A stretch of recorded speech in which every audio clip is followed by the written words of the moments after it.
Oh, wait.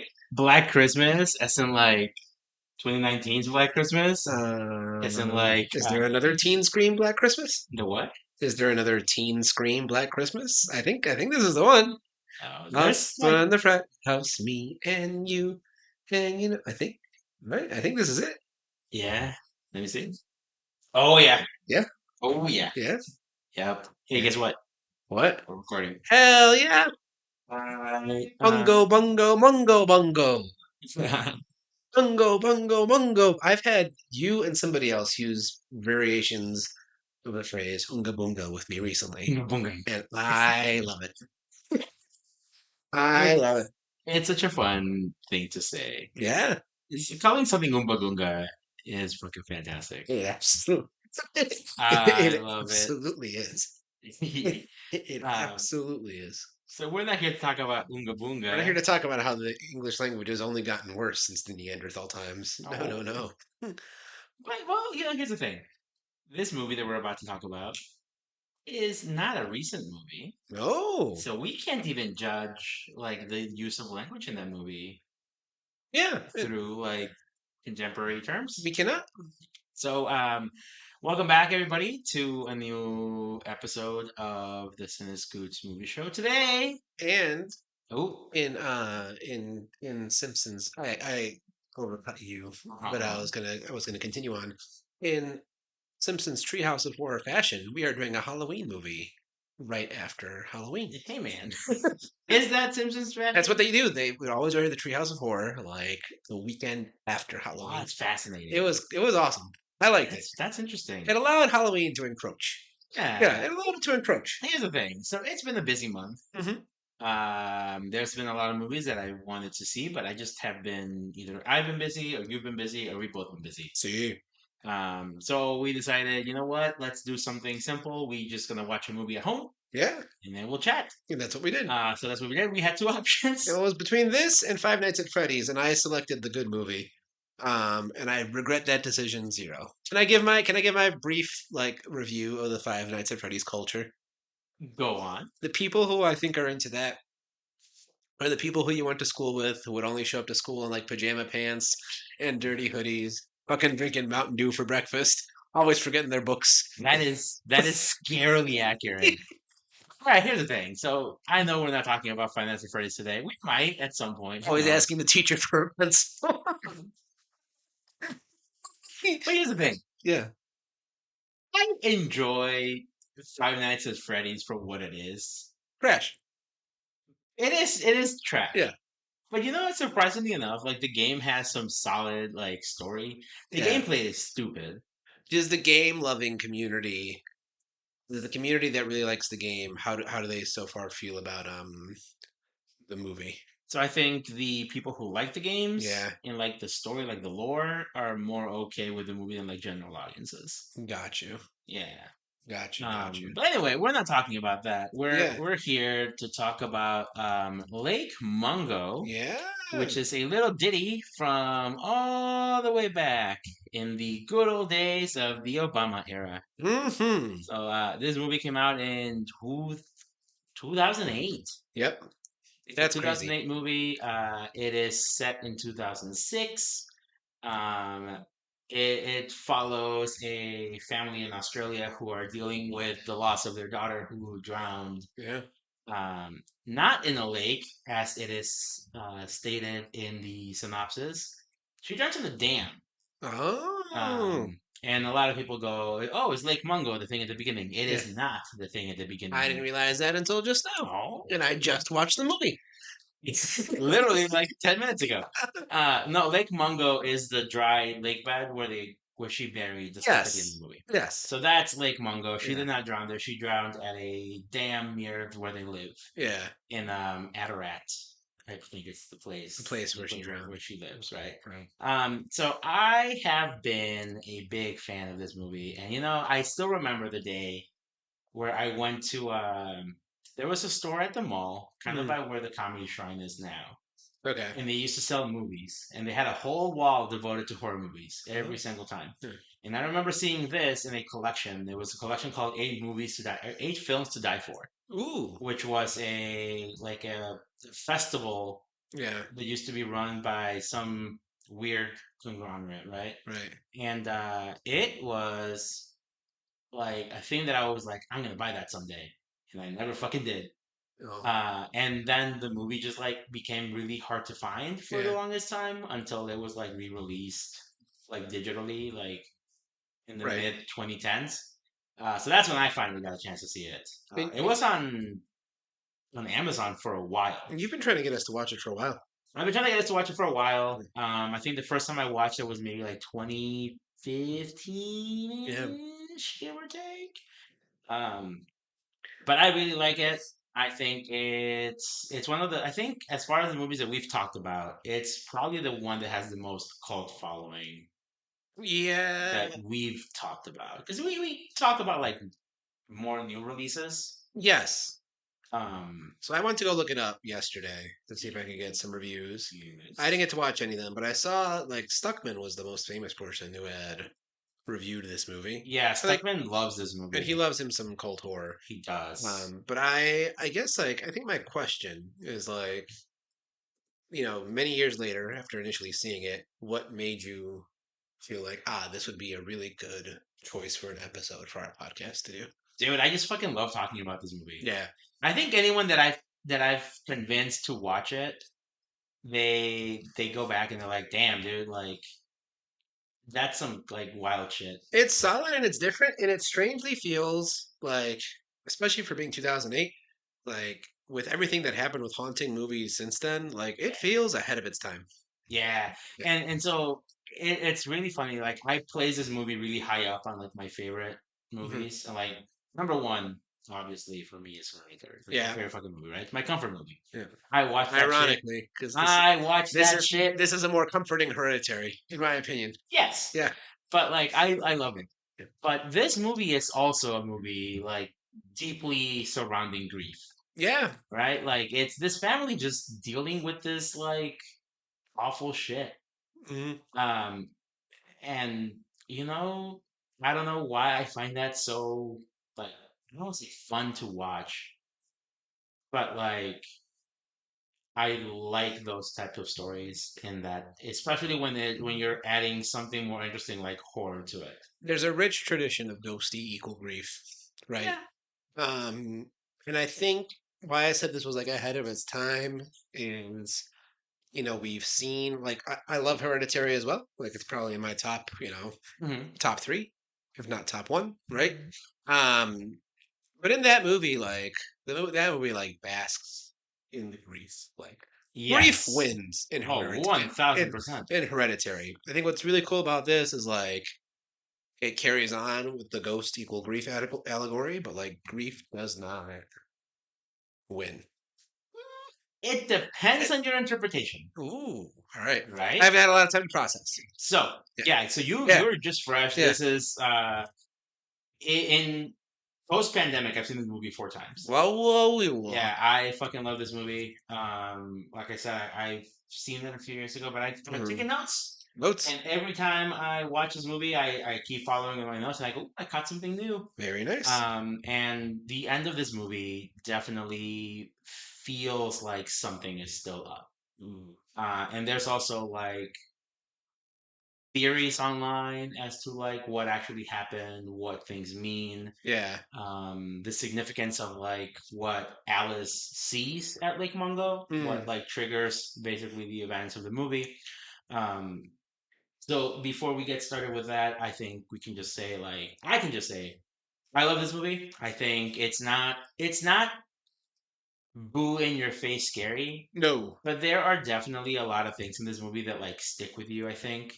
Um, there are some things that are genuinely unsettling to see. Yeah. Um, but it's also not like grotesque like gore. No. It's very eerie, I think is the best way to describe this movie. I was listening to a podcast recently and they were talking about like different types of horror. Mhm. When someone calls something spooky, like that feels fun. Like, oh, Yeah. we're gonna watch a spooky. I'm going to go have a fun time Yeah. watching something. When I'm gonna watch a Scream. horror movie, I'm going to watch something that's going to be very scary. Yeah. Something that's eerie to me, I feel like, is usually more somber. Yes. Murder in Venice. Murder, yeah, kind of, right? Yeah.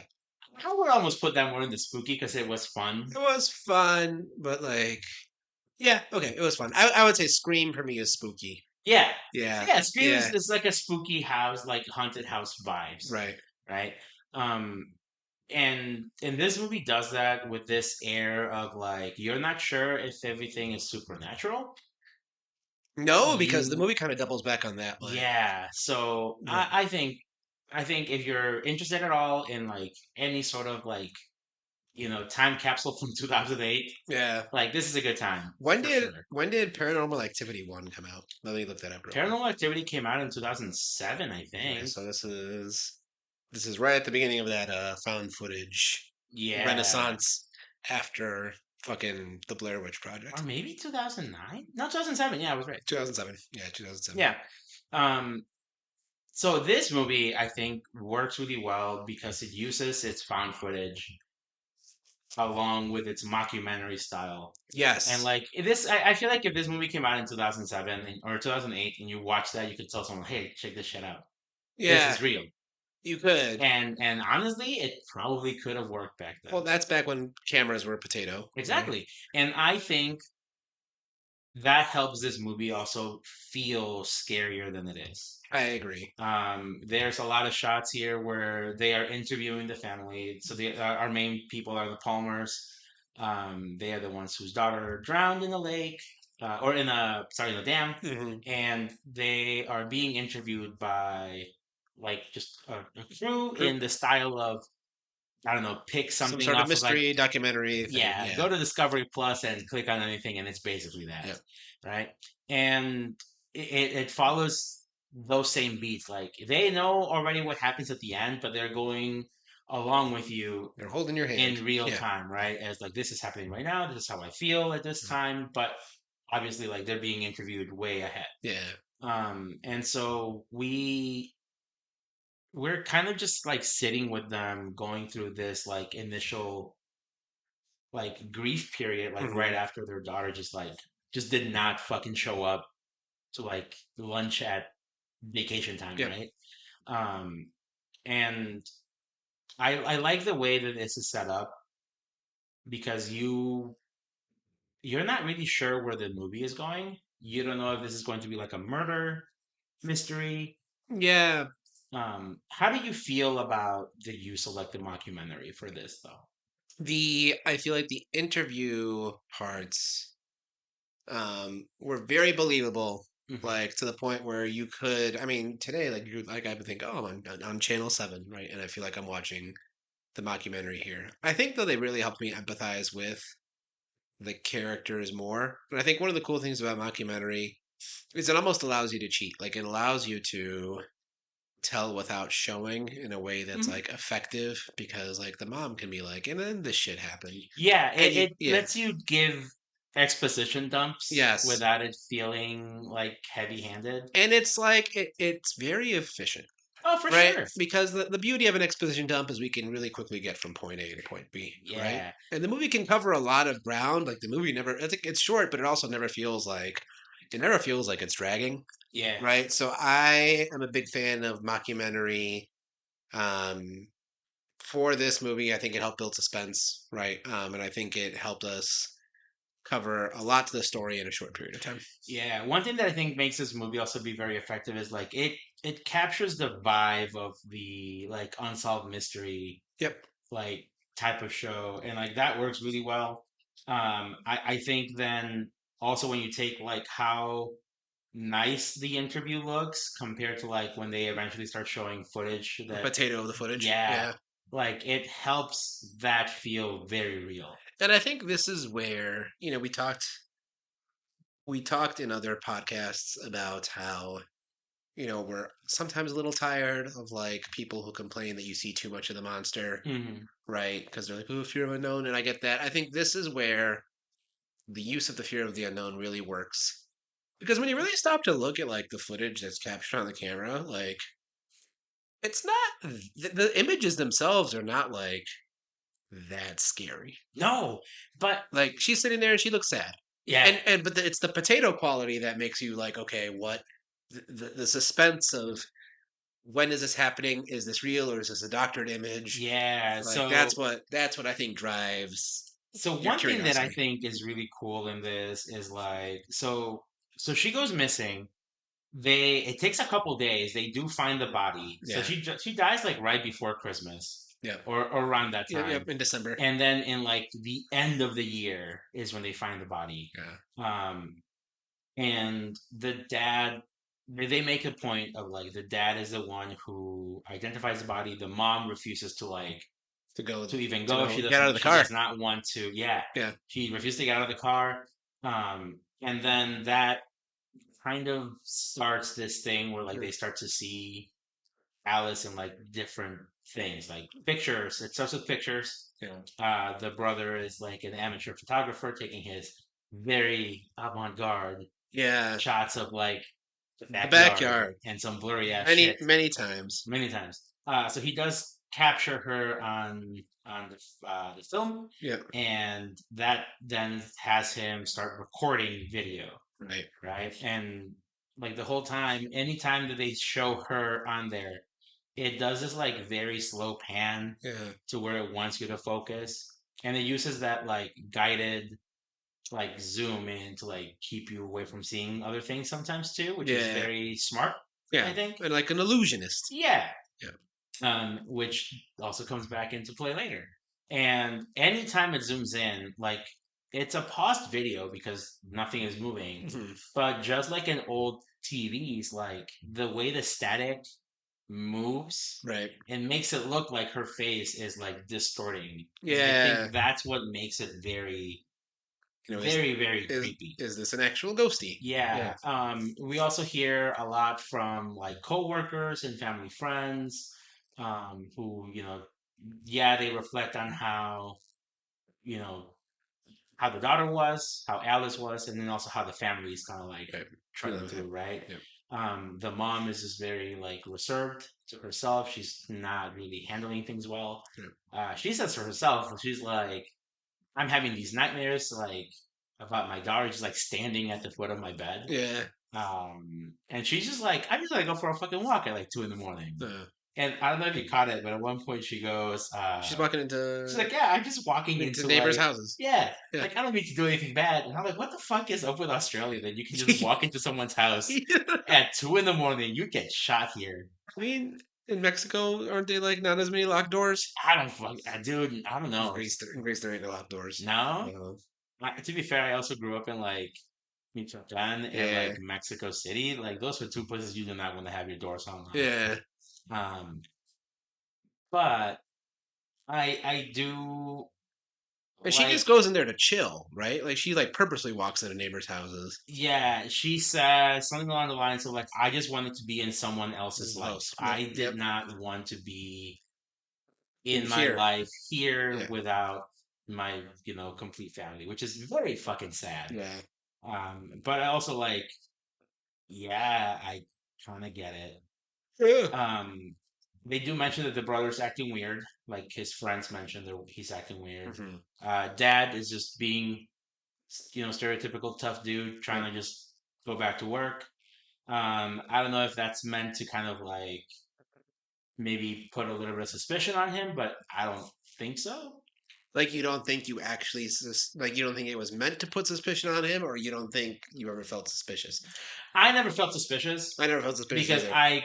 I get it. Yeah. Like sometimes when like shit's tough, like you just You need a go distraction. go into normalcy, right? Yeah, Yeah. and that's what he does. But they do then say, so mom is having those nightmares, and Russell, the dad, says, I didn't tell June, the mom, but I fucking saw her Hmm. in the room like Yeah. one day. Where he says, he's like, I went into her room, I was sitting on her chair, and she just walked in and like didn't even notice me. Right. And after a while, she like finally saw me, and she starts yelling at me like, get out of my room. Yeah. And he's like, I just fucking bolted. Yeah. And like you don't know what to make of that at that point. Like, Correct. it does come back I don't know if you noticed on some of the videos.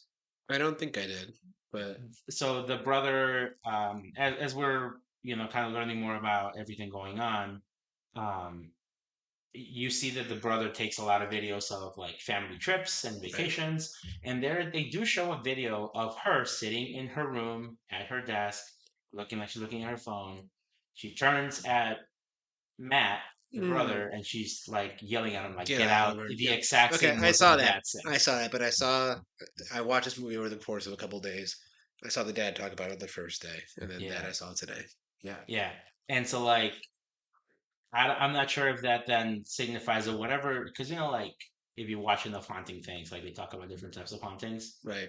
like that to me plays almost more like a residual haunting as opposed to like an intelligent haunting. Like it was in his head the whole time, or it No, was. so like in the ghost hunting Mm, world of things, like they say there's two types of hauntings, right? yeah. You have your residual hauntings, which is where like things are just like playing over and over again. Like in the White House, when like people are going to go make the bread in the oven, and Sure. they're not like actually trying to fuck with you, but they're like, Yeah, and yeah, then you have the intelligent hauntings, which is like these things are here, they're stuck here, but yeah, they can communicate, right? and they're trying to fuck with you. Yeah. Yeah. And so like you don't know if that's what this is. Mm, Like if this is the dad just seeing something it's happening. that Yeah. happened, but he's not the one that it's actually being directed towards, Mm, right? Um and throughout this whole thing, like we're getting a lot of pictures and stuff yeah. happening. They do a seance with this dude named Ray, who is also a bit of a sketchy fella. How many male psychics have you seen in movies that have psychics? Not a lot. They're usually female. How many aggressively heterosexual male psychics have you seen? Are you saying Ray is overtly heterosexual? Say, like, if I put a lineup of 10 people and I was like, pick which one's not the psychic, and Ray was in that lineup, I would choose Ray Oh, 10 I times out of 10. see. I Yeah, see what you mean. yeah, That's fair. yeah. Yeah, he's very like. Usually they play like these psychic types are like very flamboyant. Like, he feels like he's going to be Rush Limbaugh's color commentator. But, like, he's just a dude. He's a dude, Yeah. and I feel bad for his character Hmm. in this. How come? So later on, so at the beginning, we are introduced to Ray as like, hey, he's like the local A local, shock a rock. local scam artist. Yeah, Yeah, like people around town know him. right. They will call him up and they will be like, "Hey Ray, am I gonna get late this weekend?" And he's like, "Oh, I don't know. Just go say Oh, so." Uh, so like the mom contacts him and is hmm. like, "Hey, like help me figure this What's up, out, right? right?" And later on, you find out that Alice had also contacted him, Hmm. right? But he never discloses this. Right. His reasoning is, well, I want to honor Honor her privacy. honor her privacy, honor her like wishes. Yeah. Um, and but then obviously like the family feels very Betrayed. betrayed, Yep. which and he does say himself, he's like, it's damned if you do, damned if you don't. Yeah. And I'm like, I know it's fiction, but and I know you're kind of probably like, a scam artist, Yeah. but also like, Come on, man. yeah, man, I don't know. I don't know if maybe psychics do have to honor HIPAA rules. I don't know. It's not HIPAA rules. Their own HIPAA rules. Even Donald doesn't know HIPAA rules. Rules at the hospital. Well, Yeah, you can't like be talking to people's family about shit. you can't be talking about people's shit. You can ask people for it. The psychic can Psychic. not disclose. The doctor cannot disclose. Like, hey, I saw your son. He has AIDS. Yeah. Even after the son is dead, Yeah. doctor's got to shut the fuck up. But anyway, um, one of the things that I do like about this is that when he's doing his like psychic thing, Yeah. he's like having them walk through like memory. Yeah. And the way that's played throughout the movie, I think is very interesting. Where like both of the experiences, you can link them, and like Can they're line them both up. parts of the same, Yeah. like the same lived-in experience almost. But this is where we also then learn that Matthew's up to some shit, Mm-hmm. right? Which He, does play into like a theory that like people have online ooh. about the brother. But we find out that there's a guy named Bob Smith, Hmm. who just likes to go fishing at the dam, and he recorded himself doing some stuff and Yeah. took a video or a picture. Yeah. And in the background, there is someone who looks a lot like Alice, Alice. right? But it ain't. But it ain't, because like later on, we find out from the what are they called? Like the The Withers, the Withers who Withers. saw a photo of Bob Smith. Yeah, they were like, Yeah. "Oh shit, it's Bob." Yeah. They were like, "Oh, maybe it's the same, the same time that we were there." And they were Yeah. looking through like some footage, Yeah. and they take a video, and you see Matthew is the one who was wearing Yeah. Alice's So clothing. it's like a video within a video Yeah, within a video. Yeah. it's a picture within the video, Yeah. and then it's revealed that he's the one who's like doctoring these images. Right. So like all of these creepy ass pictures that you're seeing, like the videos from like the seance and all that shit, like just throw that shit out the window. And when I had watched that happen, that's when I was like, okay, well, where the fuck is this movie gonna go? Yeah, because it turns pretty much everything kind of like on its head. Because Yep. you're like, is this now suddenly becoming something else? Like, is there something more insidious happening here? Yes. And I think that's where a lot of the people kind of start theorizing. So there's a big theory that the brother may have been responsible for her like Mm. dying. Mm. I don't know how much I buy into that. So there are parts that I do buy into. Yeah. Like it's weird that he's just like, I'm just gonna fake these fucking ghosty pictures. That's Yes. very weird. That came, and I know it was because doesn't he initially say that like he didn't believe that that was the body of Alice that they dug up, and he wanted to like get his parents to move on like investigating. So I didn't think it was that. The way I read it was he wanted his mom to believe that even if she was dead, Alice was still there Okay, with them, like that's in a spirit. that's a way to go about it. It's for I sure a fucking win. But I think what suppose. happens is and here's the thing. I don't know if he intended to be caught at Lake Mungo wearing her stuff, even by Bob, like in the background. Yeah. I think it just happened and he just kind of went along with it Mm. and they kind of spun out of control Yeah. because I think it's after that happens that the mom starts to believe that Alice is out there Mm. and they have to exhume the The body. body, right? And like, I don't know if it's worse to like have your daughter die, but then to so convince yourself that your daughter is not dead that you're going to then desecrate her grave, Yeah, it's fucked up. and lo and behold, she's still fucking there. Funerals ain't cheap. And what's worse, that your daughter is still there or that your daughter's not there? Yeah. No, I mean it's got to be worse that she is still there. Because otherwise, Yes. like, because then everything you just did was fruitless. Yeah. Yeah. So once that happens, like you're starting to kind of go, like you said, like where do you go from This here? is like Because the halfway through movie's the. still, This is like halfway through the movie. yeah. So you're like, something's got to be up. Yeah. The brother starts working with Ray. They start going on like tours Yeah. together, and like he just needs him to like do his audio video Yeah. stuff, right? And the mom mentions that like weird shit was still going on around the house, and so they started to look back at the tapes, and And yet your weird shit is never. Correct me if I'm wrong. It's never like the lights are flicking on and off, and no. So one of the things that I noticed this last time, and yeah. I was like, oh shit, I'm making none of this. Um, at the very beginning, when before Matthew says he started doing videos, the dad I believe is the one who says we kept hearing like footsteps around the house, Yeah. like near the outside and in Alice's bedroom. Yeah. And upon reflection and with the insight of what happens to them later on in the movie, you go, oh shit, it's the neighbor. Right. He's the one making these noises, which is Right. what prompts the brother to start like recording and getting the idea of like, let's fake this ghost. Yeah. Because the mom decides she's gonna go back and look at the pictures and the videos, and they find A tape. like, well, they find the guy in Yeah. one of the videos. Right. He's just like fucking like Sasquatch crouching in the background. You can make him out like the first time you watch, but he just looks like a little dot at the bottom of the screen. Yeah. And then when they zoom in, you're like, this dude just like squatting. Yeah.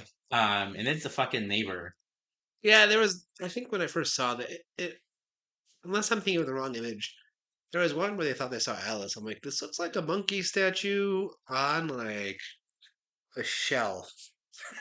And maybe that was just like the potato quality, right? But I was like, that doesn't look like this just looks like an omen. And that's where I thought like maybe this was like a demon movie and Mhm. like Mungo was like some ancient aboriginal like whatever the fuck. But yeah, I guess if maybe what I'm thinking of was the neighbor. Yeah. Yeah. And so then that's when the mom starts looking around like the area and around the room, like Mhm. looking to see what he could be looking for. She finds a box with her diary Yeah. and a sex tape. So he did not look hard enough.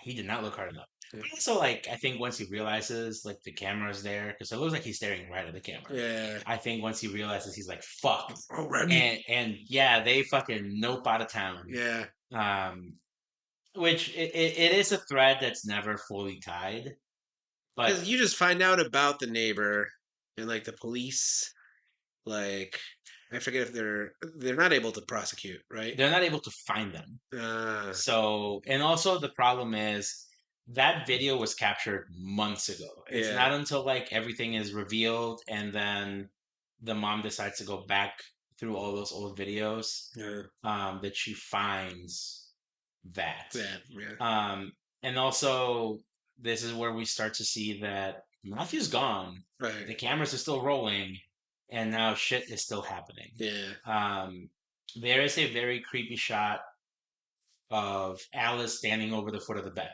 Mm. which is what they said happened in June's dream. She's Yeah. like, I'm having these dreams of my daughter just standing over the bed. Yeah. Um, Alice also has her meetings with Ray, and she also says, like in one of my dreams, like I feel like I'm like something's wrong with me. I feel like I'm wet. I feel like I'm heavy. Yeah. I'm standing at the foot of my parents' bed. I'm trying to talk to them, and they cannot hear me. They cannot see me. Yeah. So it's all of these things. These are like weird, like interconnected, like visions Visions. happening at Right. different points in time.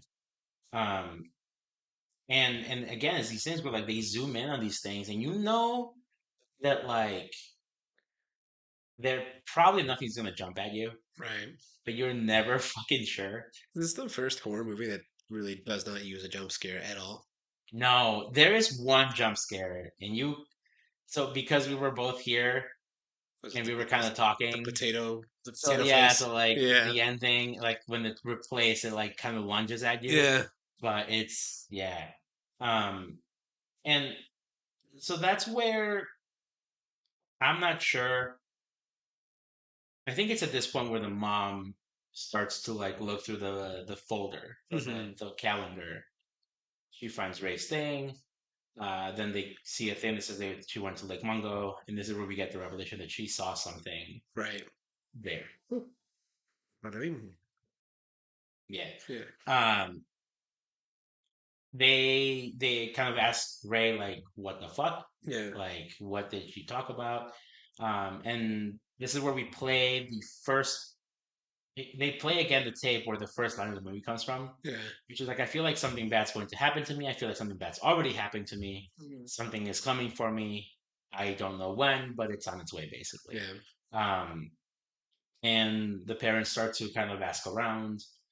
This is where we see a lot of her friends Yeah. kind of make more appearances too, where they're like, you know, she was keeping secrets, and she kept the fact that she was keeping secrets a secret. Secrets are no fun. The movie. Secrets are the fun. Yeah.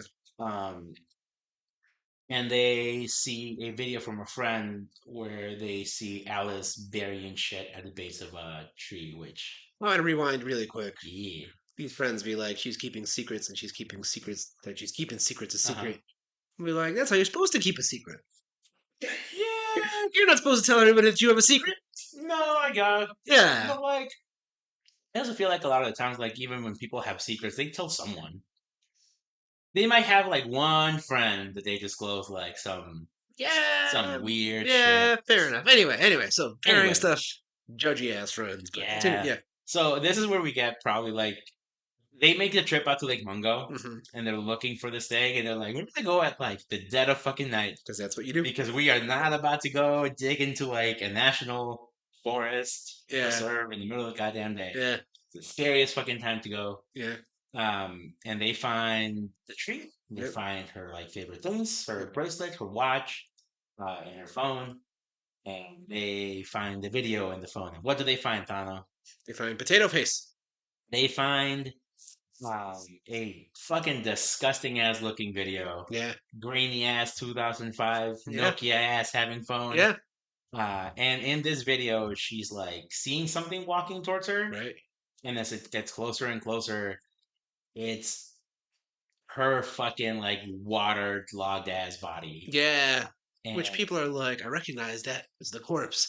And I'm like, I have no idea how people are ever able to recognize corpses. dude, So that shit looks exactly like that picture that they show of her. it does. But like, but people are like, I can identify that dead body. That's my son. Like that looks like a pile of mud. Oh, I see what you mean. Yeah, Yeah. no, it does. Yeah. It looks Yeah. unrecognizable, but It it does look like, is yeah, it is. it is the fucking thing that the dad saw, Yeah.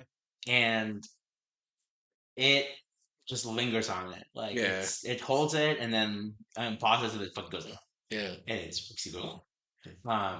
dude, that's got to be fucking scary. Yeah, for sure. Like and like And we have the DNA to prove that the body was yeah, it's her. her. Yep. So And this is when the movie purely does get supernatural. supernatural. Yeah, I mean I mean, it was, the ghost without the doctoring is already getting there. right. But now we're almost seeing like not time travel, but like some weird time paradox where she's seeing her dead self. Once again, ahead of its time. This movie could have been released tomorrow. Oh, 1000%. I Yeah. feel like this movie would be a fantastic A24 release in 2023. Yeah. Honestly, if they did a re-release, I think this movie could be a big hit Yep. because this is more of that elevated horror style. Elevated horror. Elevated. Yes. Hey, your friend was asking for more avant-garde shit. I like. Yeah, she was. She This was. Yeah. this I This feel is like avant-garde, I Monica. feel like this Yeah. is very avant-garde, Yeah. very obscure, Yeah. elevated, more ahead of its time. Ahead of its time, it is. Because especially back in 2008, you were not releasing movies about grief like this. No, this grief. I mean, this grief phenomenon.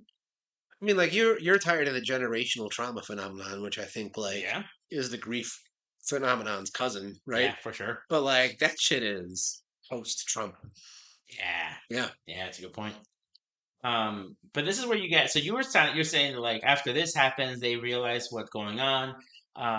Like they do say like we got home and we felt a little happier. We kind The of house like opens the up. house feels less Yeah. like heavy. And I was really like at that point I'm like, oh, please don't ruin this. And they didn't. And they didn't. But I was They like, didn't, yeah. but they kind of do with the last picture and Okay. that last interview. So we'll get there, but like it's not like what did we watch in addition to Smile? Maybe it was Smile, where they go back to the mom who's like ODing. Oh, that smile. That Smile, and I Or was like, you think the movie's ending in a happy way, yeah, and it's like, then you the know, movie's like just just kidding, kidding, fuck you, fuck you. right? Yeah, I will say, okay, you can have multiple interpretations if this is a happy or sad ending, Yeah, but it's definitely not a fuck you ending. it is not a fuck you ending. Yeah, No, it is not a fuck you ending. yeah, Um, in the last image that we see of the family, they take a picture on the outside of the house. They're moving. yep, They're finally ready to move on, go somewhere else, and they zoom in on the window and you see Alice's ghost. It's yeah, still there. So then you're like, shit, she has not moved on. right. Like she's still there. Alice has not moved. Alice has not moved on. Yeah, The family might have moved on, right. but she's still in the house. Yeah, And then that then is paired with it's like a combination of Alice's interview with Ray right. and June's consultation with Ray at the end, where they're both walking through the house. Yeah, Initially, in one of the first times they talk, Alice is she's like, "Oh yeah, I see my mom." yeah, She's there sitting at the thing, and then the mom is like, "Oh yeah, I'm walking into your room. I see Alice sitting at the bed." And then this time, Alice is in the bedroom, yeah. just by herself. She says, "I see my mom, but she She does does not not see see me." me, and And the Mama's mom there. is like, "I'm at the house. I'm at her Yeah. bedroom. Alice is not there." So this is where I was happy. but I did not think to look at it from Alice's perspective. But I can see that if you look at it from Alice's perspective, that yes, That shit's sad. she's stuck in a state of haunting, Hmm. but the family has been able To move on. to move on, encounter grief, and Hmm. like process it. Yeah.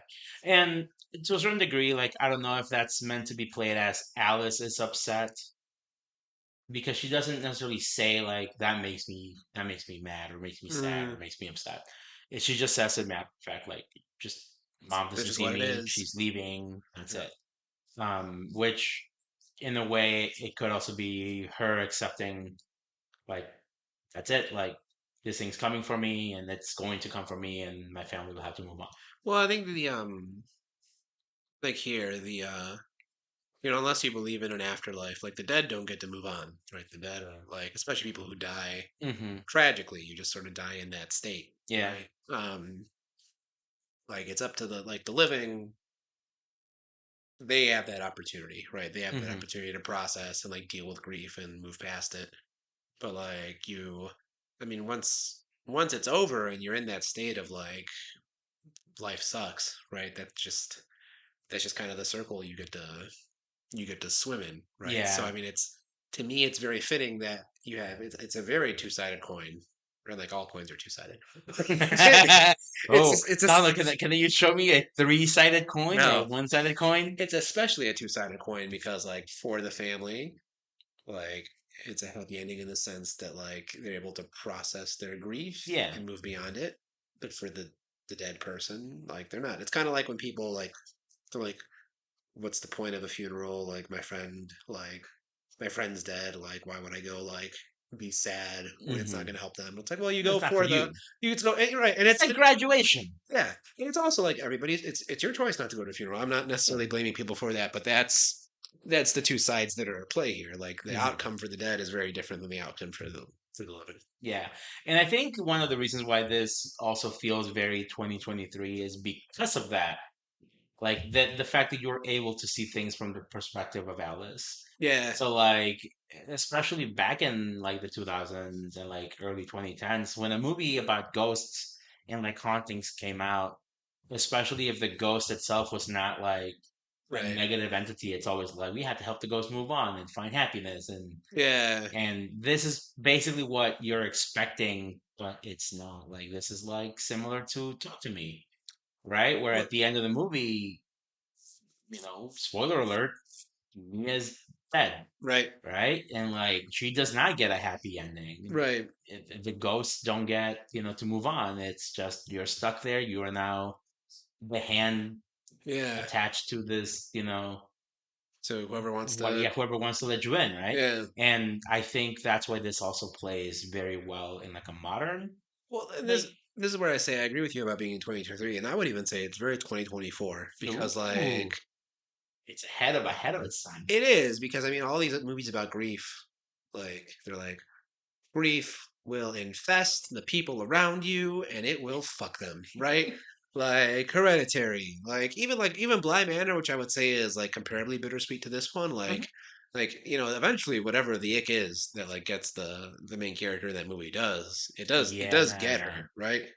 We talked about Talk to Me. I'm just like going through letterboxed here trying to see if there's anything else. I mean, Evil Dead Rise, like that house, Hmm. it's all sorts of fucked up. Yeah. But we have we don't have as much of like you know grief can happen, and you'll like some people can overcome it, and some people will not. Yeah. Yeah, I'm very glad that we finally got to talk about this movie. yeah. It's a good time. It is like I said, it's a break from like your jump scare fest horror Oh, movies. absolutely. And I feel like even though yes, it is a grief like adjacent movie, Yeah, I think it does it in such a grief different adjacent, way. bitch. It's like oriented. Like compared to like Yes. 2023, right? Yeah.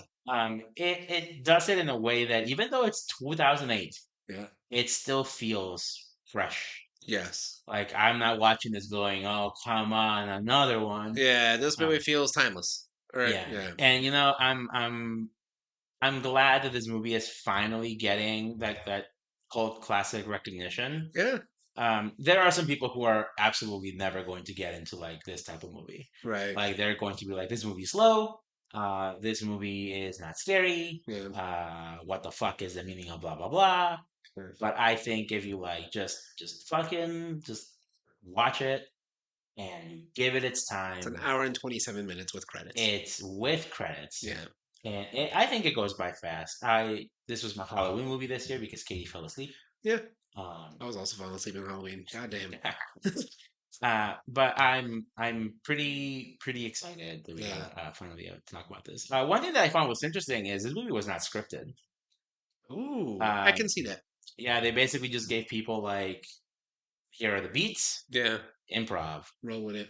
roll with it. Right. Um, I know it got a big push from that Ryan Hollinger guy that you mentioned that you saw his no, not right. Chris Chris Stuckman. Huggins. Yeah. Ryan Hollinger, who's a That big Chris Stuckman guy. Show some respect. no. So Chris Stuckman gave it a big push. Ryan Hollinger's a big horror movie Yeah. guy. He also did a big push for it. Dead Meat did their video on this like over the pandemic. I think pandemic really did this movie Favor. a favor because Yeah. people were like, "What the fuck else is gonna Yeah. come out? Nothing. Yeah. Here, watch this. Watch Lake Mungo. Watch like Mungo. Is a name? Is a name a barrier? I purposely emphasized that so we could get to this topic. Um, you hear the name, and I think Friday the 13th. That's what I think. I think it's Oh going to be that kind of yeah, movie. I think it's going to be that kind of movie. yeah. I guess yeah. And it's inherently funny. The guy from the guy from Dead Meat's like, what the fuck is this? Like placid bullshit. Yeah, I did not think this movie. When you kept talking up this movie, I did not think it would be anything like this. No. I walked into this movie with zero prediction of what actually occurred. Yeah, I mean it's a weird name. It's Mungo, Unga Bunga. Unga Bunga, like Unga Bunga.